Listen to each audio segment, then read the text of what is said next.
Welcome back to the show, Around the Block with GoodBlock. I'm Nathaniel, and we got Erika here from the team, and we're kicking today off with a series about decentralized finance. We want to talk to lots of people about this huge topic, so get ready for lots of DeFi content coming soon. Let's kick things off by talking to one of our favorite personalities in Telos DeFi. It's Sean Davis from Crypto from the People, baby. Yeah, baby. What's up, everybody? He's a huge advocate for the Telos community, and he was super active when we launched the EVM last year. He's got great YouTube videos that just show how fast Telos's EVM really is.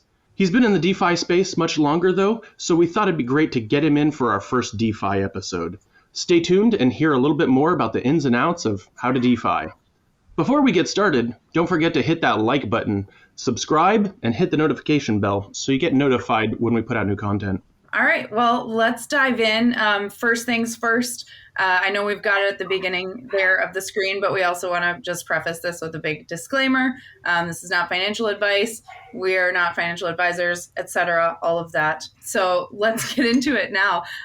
So Sean, let's get a quick intro from you. How'd you get into DeFi, and tell us a little bit about that journey? Hey, I'm Sean Davis, and I've got a channel on YouTube called Crypto for the People, or it's called Sean Davis Crypto for the People, whatever. I've been doing the crypto on my YouTube since 2017. I started with Bitcoin, moved to Ethereum and different things as just kind of progressed. First of all, thanks for having me on, you guys. You're welcome. Oh, thanks I love for being the here. show. I love GoodBlocks. Yeah, we love your show too. It's so much fun. I'm a big fan of Doug, so very, very cool to have me on, guys. I appreciate it. Very humbled. Yeah, so I stumbled on DeFi real early, like kind of luckily. It's weird. So we got, we had the bull run in, I don't know if you know, but I went through the bull run in 2017, 2018, whenever it was, went up. Yeah, and then it went down, right? And it was literally the first market I'd ever been in, crypto. And so like I thought it was going to keep going. And so I held and I'm like, woo, and it went down 90%, which is a hard thing, man. I mean, this is the way I was making my living at the time, and it looked like it was over, sort of, right? I mean, like, if you were at the time, everybody was making fun of me. It was crazy. Yeah, we thought it was like the internet boom in the 90s, right? Yeah, it was happening. It was crazy. So in the summer of 2020, I watched, I'll keep active on crypto, and I watched Ivan on Tech. And so when he starts Ivan on Tech, you guys know him probably. When he starts going, like sometimes he doesn't go. Like he used to have videos all the time, and then he stopped, and then all of a sudden he started again. So I watched one of them, and they were talking about, God, I forget the name of it now. Anyways, this coin went from like $40 to like $1,000, $1,500. They were talking about it, and they did it on this new thing called Uniswap, which was a DEX. It was the first DEX, and it was the first one. And anyways, he talked about it, and he was talking about how all these things were happening. So I started to watch crypto again. I got excited about this one thing. I'm like, how did this thing go from 40 to 1,000 in a bear market? Uniswap changed everything, because before you had to make a project. You had to either raise money on the side, like, hey, give me money at this price, and then we're going to release the coins and all this. And then someday they might get on a centralized exchange, and which took a bit, like year, 6 months, whatever, and then you could buy them, right, or whatever. If you didn't get into the ICO, it's just bizarre. But Uniswap gave you the ability for any person, me, you, could put up a new project on his own, make his own contract, put up his own thing, use his own liquidity, and then people could trade out of it. And so it's literally the conception of like, and literally like if you guys would have wrote the Telos contract and put it on the chain, I could have seen it, right, and jumped in, like boom, right there. So that's what I was seeing, and that's what I was doing. And so I got it, man. I got into it. When things would come on, I would literally, they call it aping. I would ape in. This is very new at the time. I would literally like be like the fourth person into a project. I had an app that watches like Ethereum contracts like being made. In other words, if a new contract is made, we see it. And then when it hits Uniswap, when new liquidity hits Uniswap, it also catches that. So it's a, hey, new liquidity. So in other words, I could see the new liquidity hit, And then there was this whole thing where you'd have to go in and make sure that it wasn't like a rug. Like literally, Right. 9 out of 10 of them would freaking scam you. So there was all these little ways where I would see it, I would go and I would make sure that it was locked. So we had an app that could scan contracts. In other words, I couldn't read the contract or anything like that, but people could. But we had an app that would just show you, okay, the liquidity's locked. It's this much liquidity. It came out 15 minutes ago. There's these many people in it. And then I would make a judgment. And what I would do is I would take Ethereum was like $200, maybe 150 at the time, 200. And I had 6 Ethereum is what I started with. And I would take like a half of Ethereum. I'd throw it on like a thing that came out. And the first weekend I did it, there was a crazy meme coin that came out. I got into it and I literally made 30 grand on one play on it was like $300. And I was like, whoa, dude. You know what I mean? And so then I realized so then what I would do is I would just take small amounts and I would place them. Even if I lost them, I would get in early. Yeah. Sometimes they'd rug. I'd be like, shoot. But then I'd have a bunch and then some would go, woo. So anyways, that's the way I did it. But what I did is I played a game with it where I made a game where I had rules, where I had it on my MetaMask. I would have 6 Ethereum on my MetaMask in my wallet. And you know how you can create different wallets. Yep. Yeah. Well, what I would do is I would try to build it up to 20 or 26 and I would move 20. Think about this. I was trying to move 20 Ethereum a week. Yeah. Another thing. And I was doing it, dude, for a month and a half. Sometimes I wouldn't, sometimes I'd get rugged or I'd blow it, but I would make adjustments. But it was the game. It was like once I had 20, because what I found was what I would do is, I'm using a little bit of risk for potentially a lot of gain. Absolutely. Right. But the thing is, as you get more confident, you start betting more risk. In other words, the better I do, first of all, the better I do, the more likely is I'm going to do terrible at some point, right?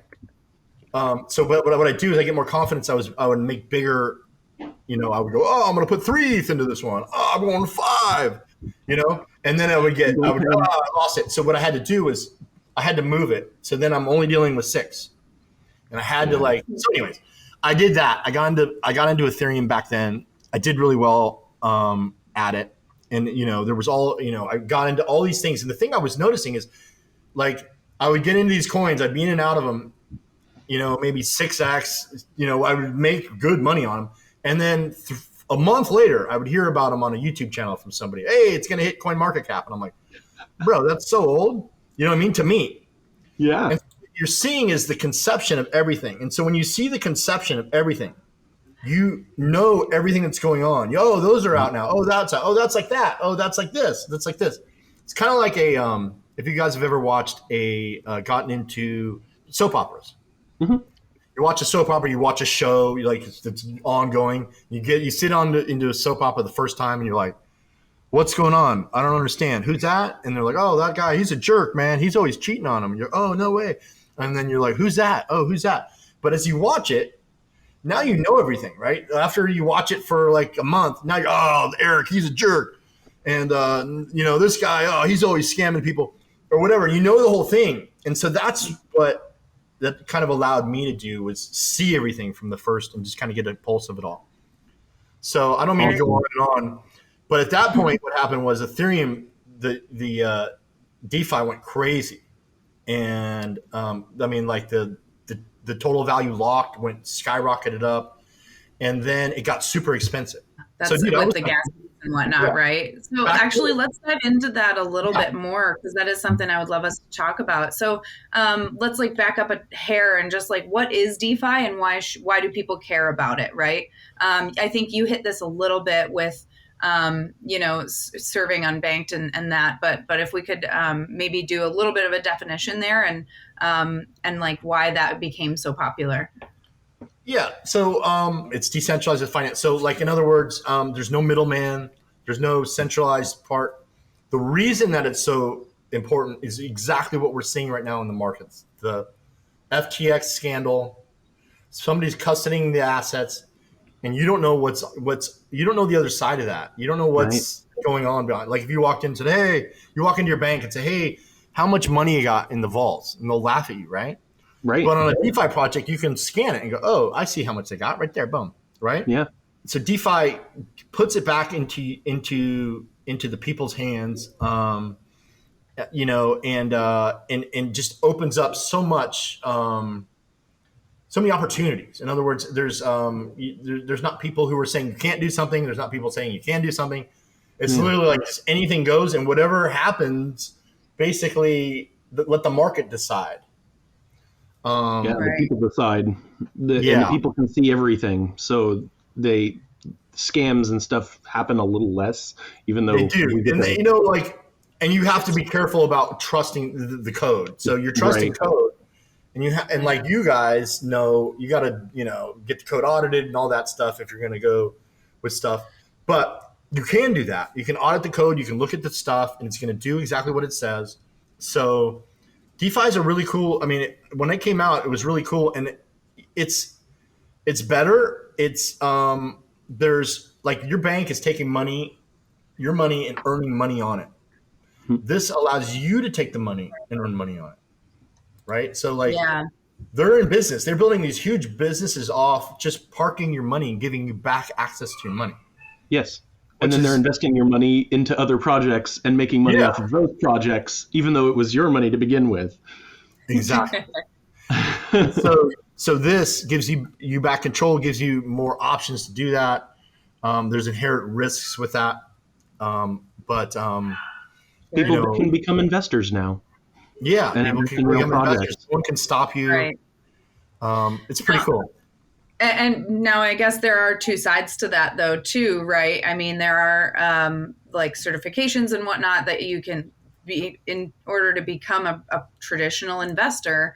That what's the learning curve like to be able to control your own funds, right? Like Aaron Cox says, you have to learn to be your own bank a little bit. There are a lot of things involved in that, right? Let's. Do you want to talk about that? Yeah, very much so. That is a huge challenge, and we're not taught. So we're not taught in school about money. We're not taught at school about everything, and so people in general don't trust themselves with money.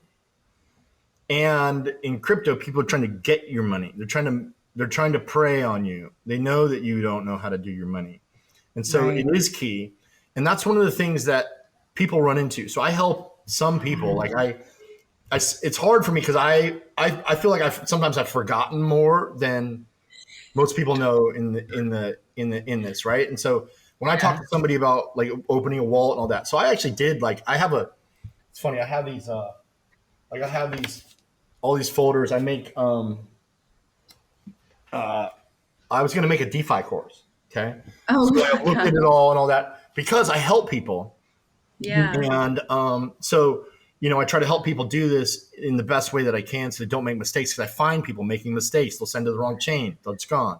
There's a lot of mistakes you can make, and they don't know how to move money around. And there's simple tricks that you can do to do this. Like I can teach you guys super tricks right now. Is number one is the key to the kingdom is your wallet.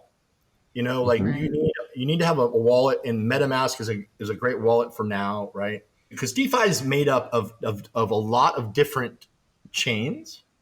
Okay. Like Telos, and let's just, for instance, Telos and Avalanche and Ethereum and there's a ton, dude. Yeah. And they don't talk to each other for the most part. Right. And I know Telos is going with the IBC and all that, but that is a major thing, because if I accidentally send money from Telos to Binance Smart Chain just through Telos, Binance Smart Chain isn't going to hear about it. They don't communicate at all. So I just sent it to nowhere, right? And it's just gone. So, I think we've all made that mistake at least one point in our crypto career, right? Yes. So one is understanding that. Two is always take it slow whenever you're doing a transaction, and do a test transaction. If you're sending to a new place, if you're going to send $100, send 5, and then send 1. That's an excellent tip. Because then you'll look and go, okay. Also, when you do your trades, you can write down, like if you go to Uniswap, let's say, it's going to say like, it's going to have something on top, right? You're going to use Uniswap, and it's going to have what you're selling and what you're buying. And it's a little bit confusing. Like there's just two things there. It just says top and bottom. It doesn't say like, you know, because you're swapping. So it's sometimes you can swap into something like you were trying to sell, right? I don't even know. There's a lot of things you can do. So if you write down like on a thing, like I'm buying this and then I'm selling this, and then as you're doing it, you're clicking the thing, you look, compare it to your sheet, right? Because you get confused. Like, I'm not going to mess this up. Yeah. And then the other thing is, so copy the address from the Block Explorer directly into the transfer. So you want a wallet. And so on that wallet, you want to put all the different chains on it. So you want to put, because here's the thing about DeFi is DeFi really is a bunch of chains. So you can have it on one chain, but if you want all the opportunities, right, you can go to different chains. And if you're like there's just a few little tools like Elk. Elk's a great one. Elk can go to 19 different chains right now.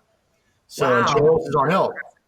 So I use Elk all the time to move. I would say Elk was one of the first things to launch on the EVM, wasn't it? Like not the first, one of the first apps, I think, to launch on the EVM. Yeah. Cool. So you want to move between things, have all the chains on your things, have gas on each one. So the other thing to understand, just for people who are new, is each chain has, I know I'm probably confusing everybody more than anything, but each chain will have a gas fee. Yep. So I've gotten in trouble where in fact, when Avalanche first came out, I bridged Ethereum onto Avalanche. So I had Ethereum on Ethereum. Remember, like I was just doing Ethereum DeFi, and I'm like, hey, I'm going to check out Avalanche first time. So Ethereum fees went sky high, right? Yeah. Like, I mean, they went from like 4 cents per trade. I could just do trades. I didn't even care. There's no cost involved. I was just like, maybe 100 times. And then it got like $400, dude. Like, and that's why I think so many EVMs were launched, right? Was a huge pain point for so many people. They were like, this is not sustainable. Yeah, that happened. And then Binance Smart Chain came out is what happened next. Yeah. So then Binance Smart Chain came out. And then, so I was from Ethereum to Binance Smart Chain. And that was cheap. But it was like kind of like Scam Central. It was like scam. And each one of these chains is like a different neighborhood. Like it is. Like you got the business area, you got like you know what I'm saying?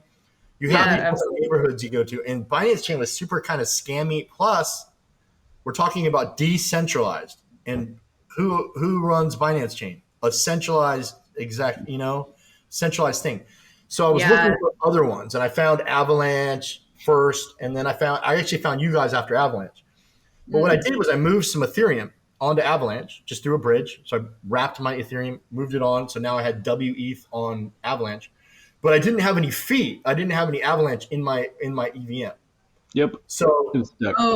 So I was like, I'm going to sell my ETH, and it was like, nope, need fee, and I'm like, what? And so did you have to get an Avalanche wallet and then pay Yes, I had to. I tried to do was buy it off an exchange, and then send it. But they had just had a problem where they had actually a double spend. They had an issue where they had to fix the code, and all the exchanges stopped withdrawing. Bridging. Withdrawing it. So I couldn't get any. So I had to go into that group I was in. I just had to go in my group and beg and say, hey, can somebody send me like a piece of an avalanche so I can make this trade. But you can literally get stuck. So you need to have gas on the different chains. That's a great suggestion. Yeah, that's happened, and it's hard, man. It's hard to do. But then also, if you know about like Elk, you can move from Telos or something else to Telos or wherever you want to go. You can move and get gas fee.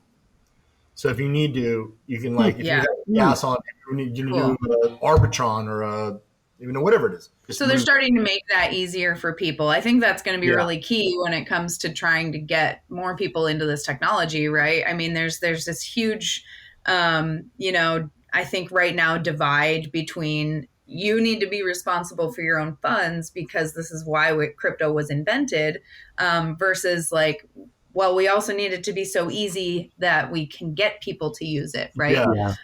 So they're really starting to kind of try and play with these different tools to allow us some kind of middle ground. That's so true. Not expose us to as much risk as before when we were just having to be investors on our own dime and had no guidance. using Yeah. tools like what you were talking about on the Ethereum chain. And there's so much more. And that's the greatest thing about what's going on right now is that we are now, I mean, we're obviously in a bearish market. I mean, it's Totally. down 90, everything, Telos is down 90, everything's down 90%. But what is the product? Is it like, let's just say Telos, for example, is the Telos product better than it was when it was $1.40? For sure. Yeah. Right. I mean, in other words, there's been all this work development's been done. ongoing, right? Yeah. So we now have the chance.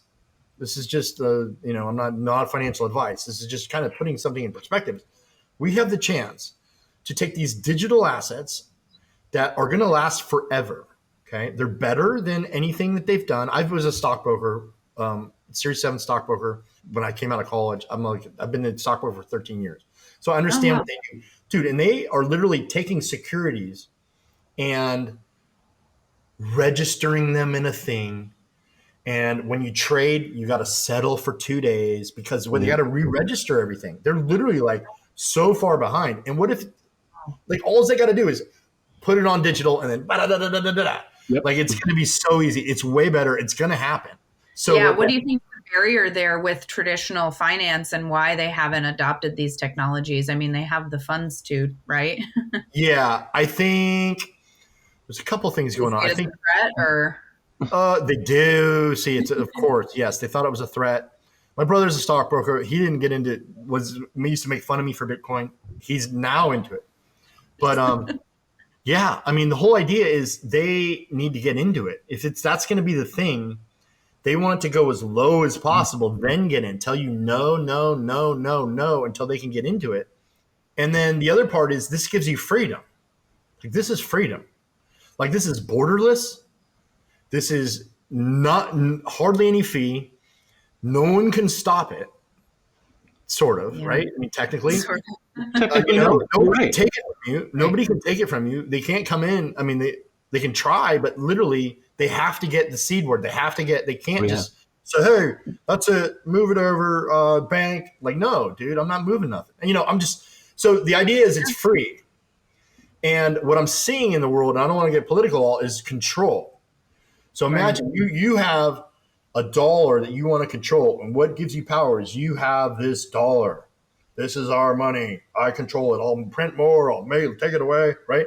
Whatever. Right. And there's a whole other thing that's a dollar that just gets borderless, boom, boom, boom. Yeah, I don't even have to deal with you.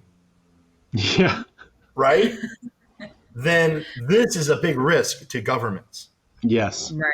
So that is what we're seeing right now is they're trying to hammer this. So because they know it's better, but they just created their own. Back. Yep. Yeah. So you have to go to this is what I think is going on. And here's another thing that's really important is first of all, you need to do DeFi. And second of all is get your belief. Like if you don't believe in it, then you can't go through the ups and downs. The only thing that's going to let you go through these ups and downs, I wouldn't even play with crypto if I didn't believe in it. If I was just like, hey, this thing's going to go, my buddy told me this thing's going to go double.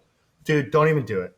It's going to go down. You're going to sell. Like, you know what I mean? Like if you don't know what you have, you're going to sell when you feel that down. Yep. But if you know what you have, you've tried it. Like I've tried Telos. Someone tries to tell me about Telos. I'm like, bro, I've done the math. I got my timer. Check it out.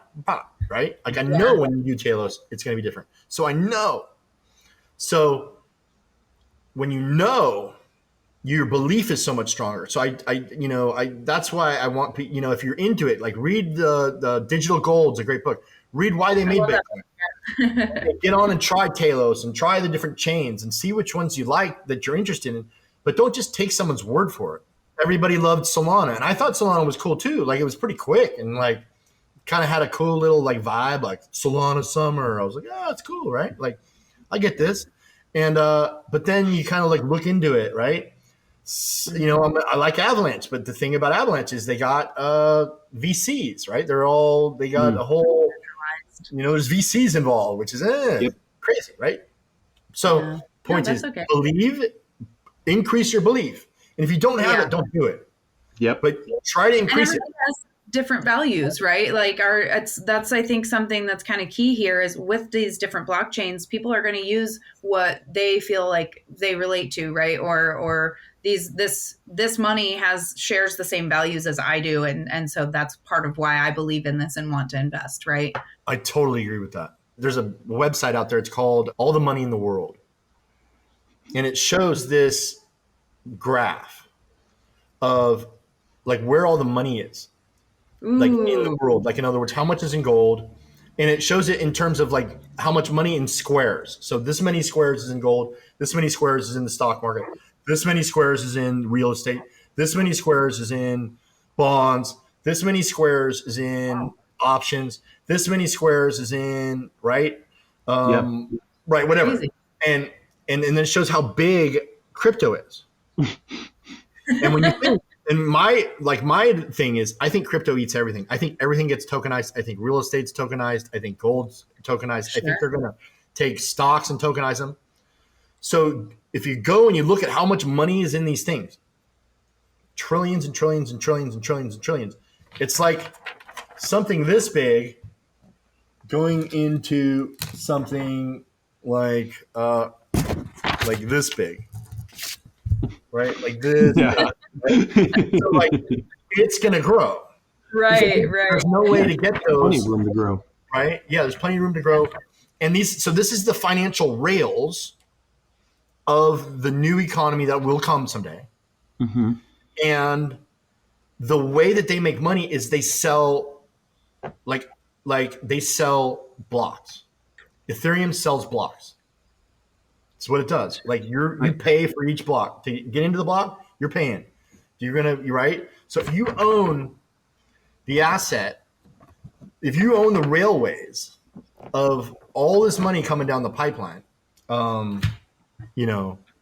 that's the idea, man. That's the idea. Is that in the future, everything's going to go digital. Unless something crazy happens and we can't get internet or whatever, right? Which is a whole nother story. Everything's going to go digital. The stock market itself, like it's using old 80s technology, like the old trading system, right? And so once they start moving forward into the modern times, there's nothing that they can do except for adopt the blockchain. Like it's just how our mindsets are moving now. People know about crypto and they know about decentralized exchanges. And I really think that the stock market doesn't want to grow because they're afraid of AI and bots. I see a lot of fear over that. The ability for a bot to trade faster than a human is kind of scary, right? It is. So that was a hard part when I got into DeFi. I was competing with bots. I use bots on KuCoin too. Excuse me? I feel like are bots still really popular? I kind of feel like they've waned a little, or are they just like the norm now, and that's why I don't hear as much? The norm. Yeah, I never got it. I know Nathaniel just said he uses them on KuCoin, and I see people use them on KuCoin, but they have bots that will, like, you remember how I was saying I was going to ape. So in other words, cool thing about Telos is there's no front running. Okay? Yeah. Now what happens on a front running trade is I will place a trade. So I'm sitting here, I'm like, I'm going in, boom. I see your trade. Yeah, my trade goes in with a certain like a payment, a fee. The trade goes in with a fee, and it sits there for just a second, and the bot sees it and goes, huge fee above mine. So we're going to a big fee, and then it places a giant trade. Goes boom, buys it like a huge amount right before I do. So it buys it, the price goes up. Yep. And then I buy it because I already set my trade. And then down he goes. Well, because he sells it, right? And he sells it. Or no. And then, so then it goes up, and then I bought it, which makes it go up even more. And then he sells it. And now he's made a little bit of a fee because he got the whole thing. And then I've bought it, and I'm like down 20%. I bought it way high. And then by the time I even get like the coin in my thing, it's like back down. Because boom, right after me. So, and I love that they treat it like a feature instead of just trying to fix it, because they know that they have an uprising if they tried to take it away, I think. Yeah, it's true. And that's why that's what, when I go into Telos, like I feel comfortable. Like I got to watch that with other things. And I forget because I got so used to Telos. I go back to another thing and try to get in. I'm like, oh God. And it'll get caught. I'm like, oh, what happened? I'm like, oh yeah, they have front running. Yeah. Crazy. It's a rip-off. So let's talk about your bag. I'm a follower of yours, and I know you got gems in your bag. So I got a few names here, and give us a few sentences about what you think about them. Okay, cool. We're gonna start with an easy one: low ball, softball. Telos. Tell us about Telos. Man, Telos is, to me, like, it's the most amazing EVM. It's the most amazing blockchain. It's fastest. It's clean. It's in a good neighborhood. Yeah. Half second. It's in a good neighborhood. In other words, like, the people there are better. I don't know. I'm just saying it seems classier, and it's awesome. There's just, the problem is there's no people there right now.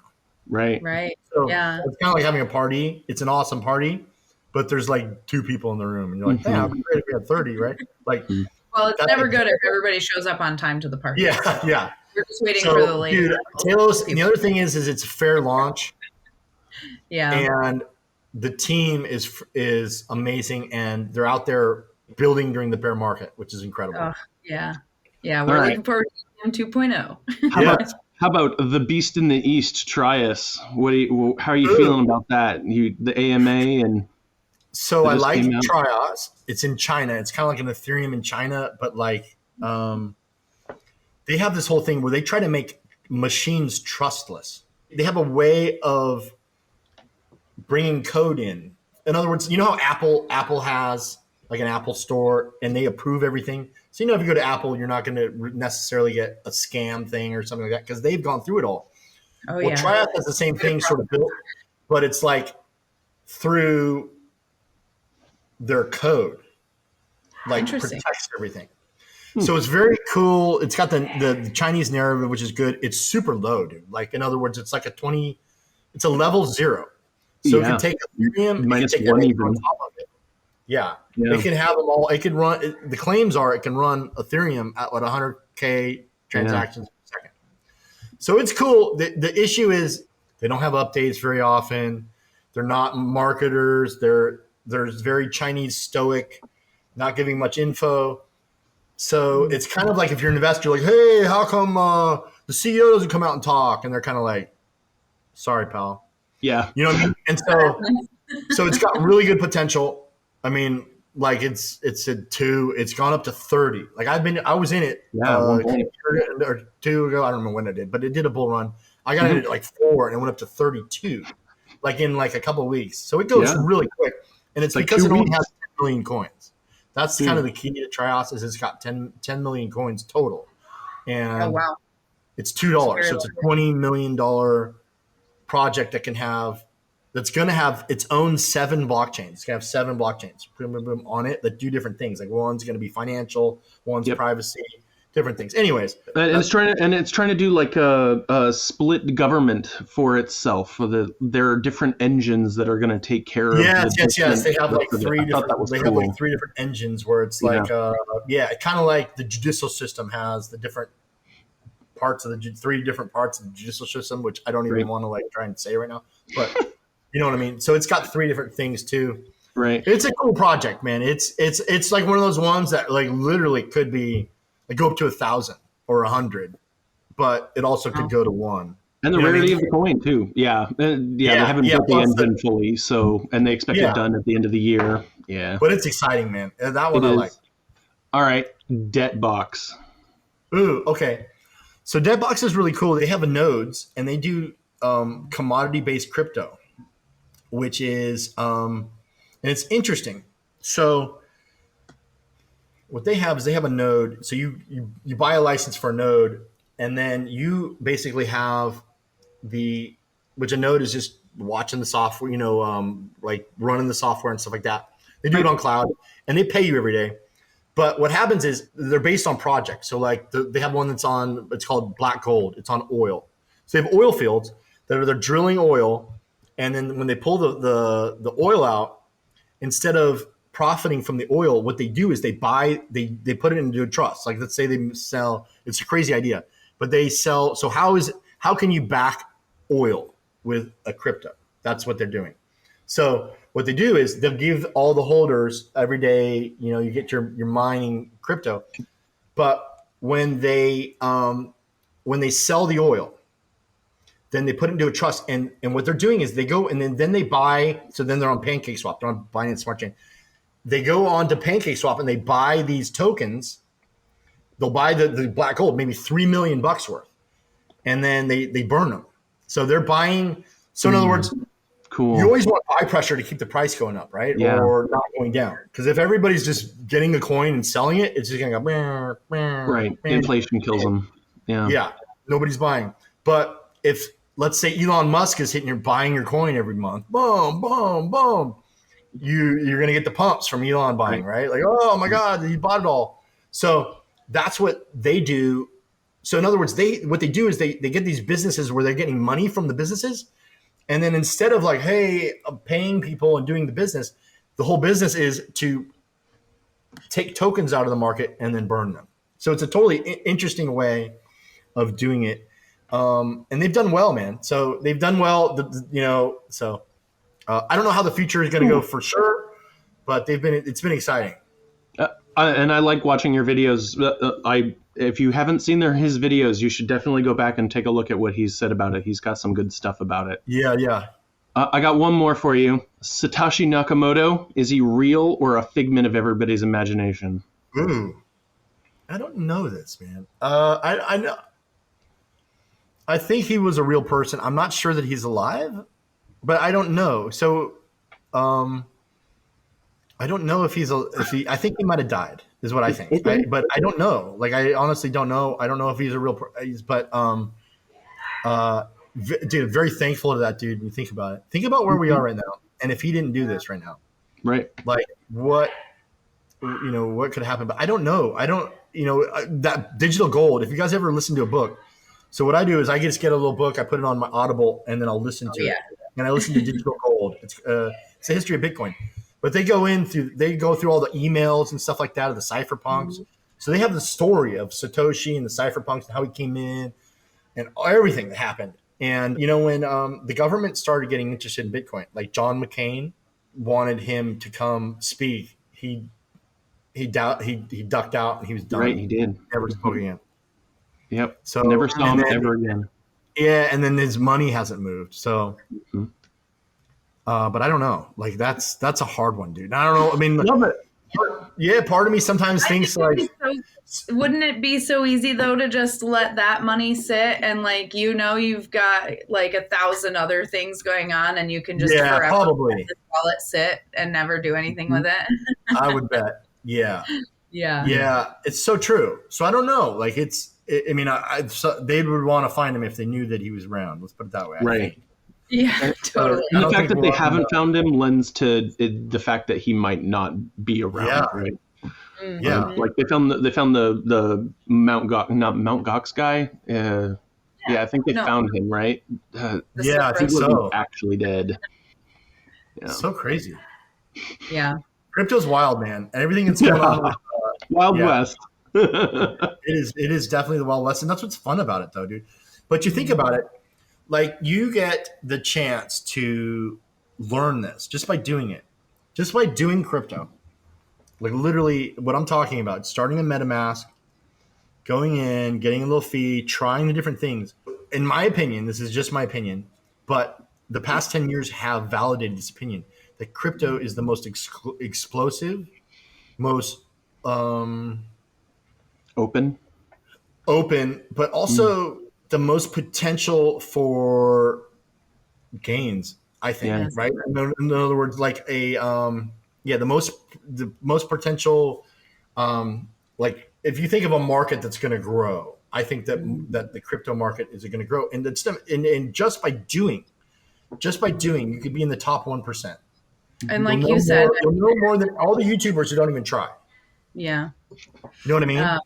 Yeah. And so that's the opportunity we have here, and it's really easy to do is just to try. And that's how I did it. And that's how I found Telos is I tried it. Like I saw the thing and I heard about it, but it was like once I tried it and I was like, whoa. And then I had something to compare it to. Right. And so then I went, that's this funny. is something very new, very different. So I hope that makes sense. Yeah, absolutely. I mean, when I started, I started with Telos. And so then when I went to start trying other things, I was like, ugh, this is awful. Why does anybody do this? I bet. Yeah, I still do. I go to different things and I'm like, I'm so used to Telos being instant. Like I'll even move like, avalanche from one to something to the other. And I'm like, what's taking so long? Or what takes a long time? Matic for some, anyway. But, anyway, there are a lot of things. And that's the thing is you get to see what's real and what's good and what's bad. Right. By doing. And I don't think anything else is like that where anybody can come. I mean, anybody can just come and become an expert really easily and quickly just by doing. You'll be way ahead of everybody. Excellent points. Well, I do think we're probably wrapping up with how much time we've got here. I'd just like to ask a couple extra questions for you really quick. First one is, how can our listeners follow you and learn more about what you're up to? Oh, yeah. So YouTube, I'm Sean Davis, Crypto for the People on YouTube. And then Sean Davis, Crypto for the People on Twitter. I think if you go to @Crypto for the Peeps is what it is. Nice. I do some tweets and stuff like that. But I'm in the Telegram chat sometimes over at in Telos and all that. But that's where you can find me, man. And everybody go and give him a follow. Check out some of those videos. They're so fun. Yeah, Telos is awesome, and I love hanging out in the chats, guys, and all that. In the Telegram's a great place to find out info too about stuff. Yeah. But, I know stuff gets shared there first, usually, huh? Yeah, everything is. And then, what's a favorite Web3 app of yours right now that you've been using? Good question. I like Elk. I told you that. I also like so I'll move stable coins a lot, and I use. Have you ever heard of Stargate? No. Stargate is this great one for moving stable coins. So in other words, I might have Tether, but it's on Binance or it's on Avalanche or it's on Telos or it's on whatever, right? And if I need to pay for something and they're like, hey, we take Ethereum or Stargate's a way that it's kind of like your IBC. It's a communication layer. And they have, they'll just they do like a mint burn thing. So in other words, in other words, you just hook your DApp up and you say, hey, I want to move, and you can move between different stables. So in other words, I can just say, hey, I want to put it on Matic, or I want to put it on, or I want to, instead of USDT, I want USDC on Ethereum to Matic, and you'd switch it real easy. Uh-huh. Oh, very cool. As far as Telos, dude, I loved Omnidex. You have Omni. Omnidex, yeah. Dude, I lost a ton on Omnidex when it first came out, just because it was its problem. It was the market was going, and I was farming, and I had all these charm, and it was like, back in the day. I got 132,000 charm just sitting there, building. It's gonna come back one day, I swear. Yeah. So charm's dope. I mean, there's so many things. I also love. I'm gonna give a shout out to Rubio, nice.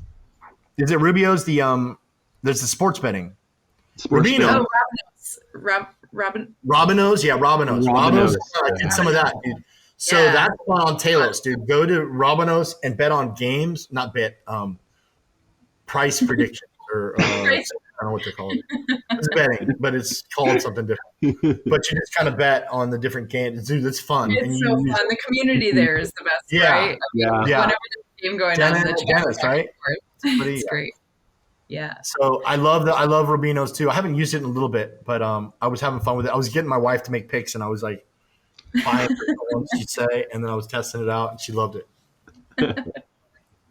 Awesome. Well, thank you so much, Sean, for being here today and for your time. It's been so much fun talking with you.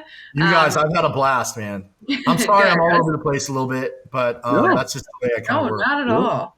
Yeah.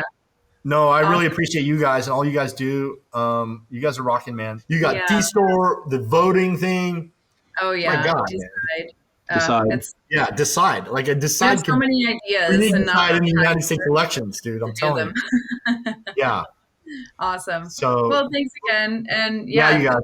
We'll see from you soon. And thanks for kicking off our series on how to DeFi.